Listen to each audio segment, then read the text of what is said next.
Today we're going to talk about a case that came out of the Minnesota Court of Appeals on July 5th, 2022, called the Estate of Payne. A very interesting case where the issue was, does the pandemic make a justifiable excuse to not meet a condition in a will? My name is Gregory Singleton. I'm an estate planning and probate attorney with Signature Law. Signature Law is an estate planning and probate law firm that serves the Twin Cities and Greater Minnesota alike. Just as a reminder, if you like today's video, please feel free to hit that like and subscribe button. It really helps support the channel.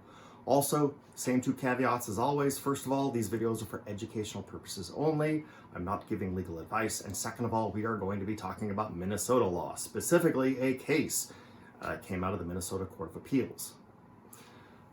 Okay, so the Estate of Payne. What happens when the unexpected occurs after drafting the will, which makes the will unclear about what should have happened? Let's talk about the facts of the case first. The decedent, the individual who died, was Vernie Payne. He was the father of the family. He had 5 children, 2 of which we're going to talk about, the son and the daughter. In the will, the decedent authorized the son to purchase the family home for $160,000, provided that the closing and the purchase happened within 180 days of the testator's death, of the father's death. We have to look at the timeline on this one because it's so absolutely key. First of all, the father died on June 28th, 2020. After that point, the son filed the petition to become the personal representative in October 2020. That is June, July, August, September, October. 4 months, that's 120 days. From there, the petition was filed, the court set a hearing to appoint the personal representative and probate the will. That's another 30 days, and that's pretty reasonable. That's actually pretty good for what was going on during the pandemic. The hearing to appoint the personal representative was in November 2020. And now, just as a quick note, if you've been following my videos, you would know that this is going to be informal probate because there is a hearing to appoint the personal representative, not just either a conference with a recorder or something issued by the registrar or something issued by the registrar. Now, at the hearing to appoint the personal representative, the daughter filed objections to the son being the personal representative. As soon as the objections were filed, the court had to set a second hearing to hear those objections and then decide on whether those objections are valid. If not, appoint the personal representative, or if so, come up with an alternative. Now, that hearing was set way in the future in February of 2021. That's another 4 months. If I did my math right, November, December, January, February. December, January, February, 3 months, so 90 days. After the hearing, at the hearing on objections, the daughter didn't even show up. By the way, that's a big no-no. You're free. I'll say this is legal advice. If you got a hearing, show up for it. Judges really don't like it when you don't show up. The court probably issued an order right from the bench, right during the hearing, appointing the son the personal representative. If they didn't do it from the bench, the court could have issued or taken it under advisement and issued an order probably within a week or two. In any event, that order happened. The son was appointed personal representative. And then after he was appointed personal representative, he petitioned for sale of the house, required an informal probate, in April 2021. February, March, April. That's another 60 days. Okay. So when the daughter added up all this time, she realized that 180 days was way back here. On December 25th, 2020. As you note, April 2021 is well after December 25th, 2020. Her objection was he blew past the 180 days. Therefore, he could not have, he doesn't have a right to purchase the house, and she could come in and swoop it up for $160,000. House in Minnesota, $160,000, that's a pretty darn good price, especially in the last couple of years. So the district court reviewed these objections. This is another hearing down here, these objections. and found in favor of the son based on two bases. First of all, there are unavoidable delays because of the pandemic, making that the 180 days was impossible to meet, and therefore the son should be okay. Second of all, the court said that the objections filed by the daughter kicked the can down the road and created this problem. The court said that the objections filed the daughter created the problem that the daughter was objecting to. So they're not going to look at that, so they ruled in favor of the son. Now the daughter appealed and went up to the Minnesota Court of Appeals. Minnesota Court of Appeals applied a two-step process. First, step one, is the will ambiguous? And second, if the will is ambiguous, what is the intent of the testator, the father, the person who wrote the will? So to determine whether the will was ambiguous, there's two ways that a will can be ambiguous. A will can be ambiguous if the language within the four corners of the document, not looking at any extrinsic evidence, suggests more than one interpretation. An example of this might be if in Article 2, the will said that the son could purchase the house within 180 days of death.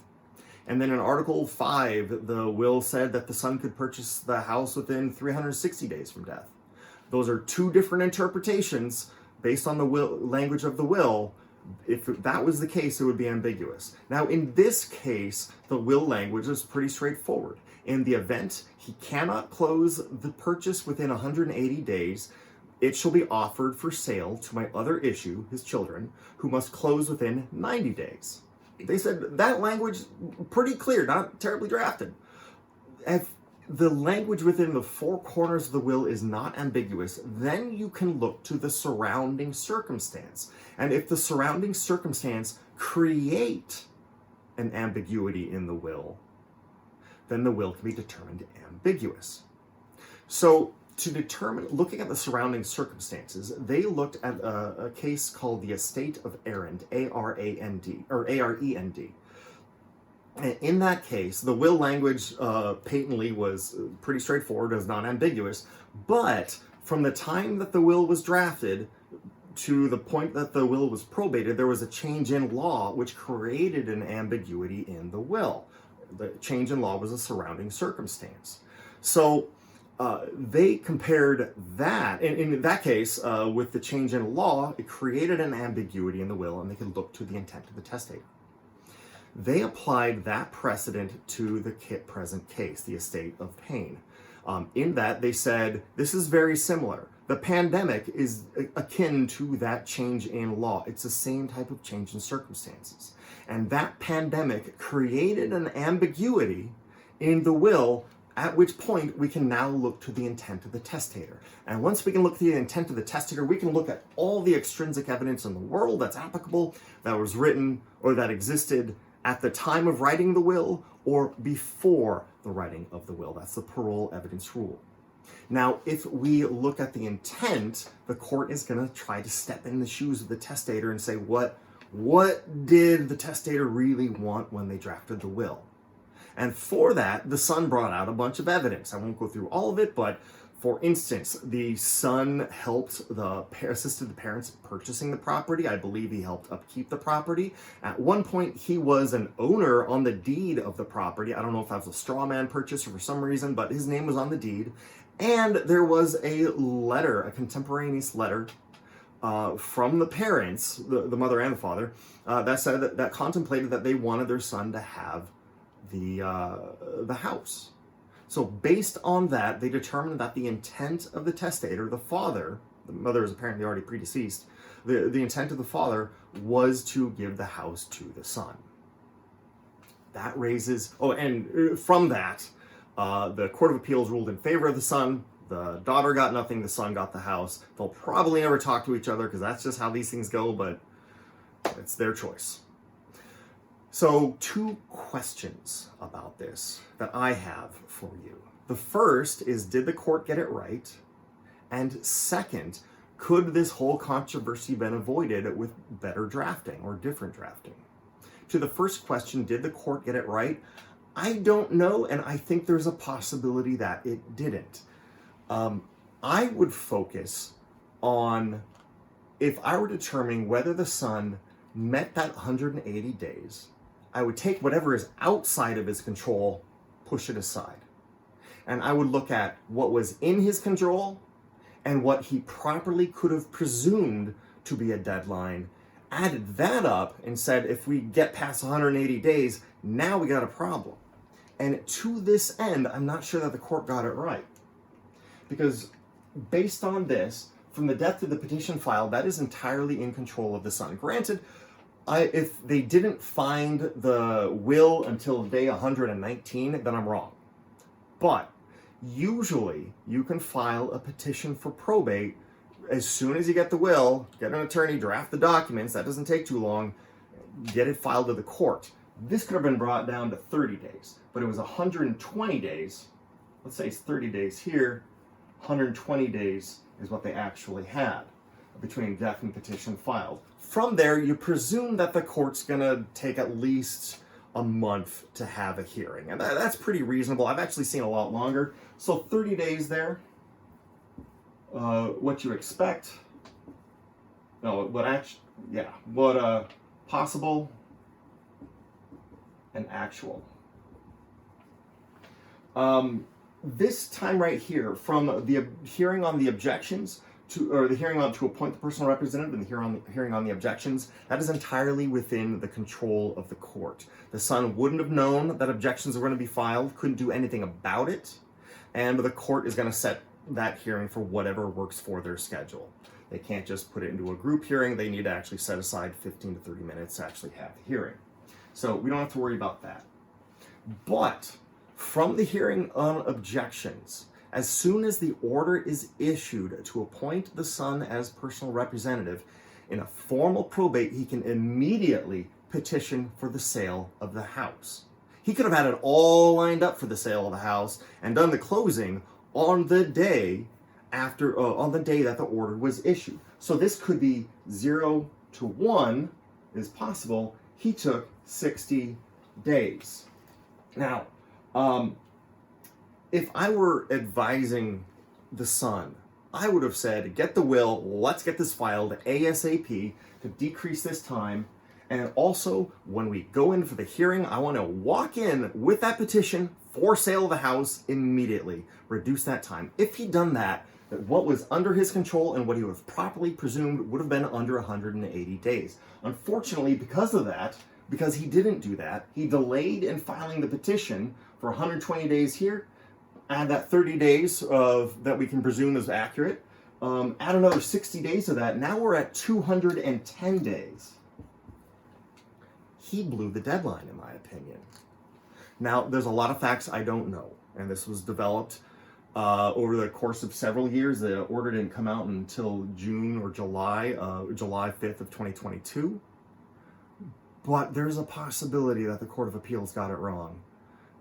They may have wanted to merely make a clean precedent about how the pandemic could be an extenuating circumstances, creating an ambiguity in the will. That's what I presume happened. I also presume, since the daughter didn't even show up to the hearing on objections, they weren't looking kindly on her in that case. In my experience, here's the free legal advice. If you have a hearing, show up to it, unless your attorney says you don't have to.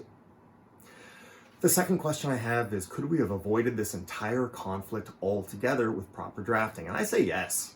If the attorney doing the estate planning had some experience in probate or understood how probate works and the timelines there, I would personally, I would never tie condition of a gift to the date of death. I would have said, I'll say properly, but just better, that once the personal representative is appointed, then you've got 180 days. Because you can't control up to that point. There could be objections, there could be hearings, there could be discovery, there could be all sorts of stuff. There could be a pandemic. You don't know. Even without the pandemic in there, there's a lot of possible delays that could have happened. But from the point of being appointed the personal representative, then you have all the control about when you can sell that house or purchase that house. So that's my take on the Estate of Payne. I hope you liked today's video. If you like today's video, please feel free to hit that like and subscribe button. It actually really does help support the channel. Also, we do a new video every other Wednesday, so you can look forward to that. If you have any questions or you have any thoughts about whether the court got it right, leave them in the comments below or just send me an email. Love to read it. Otherwise, until next time, this is Gregory Singleton with Signature Law.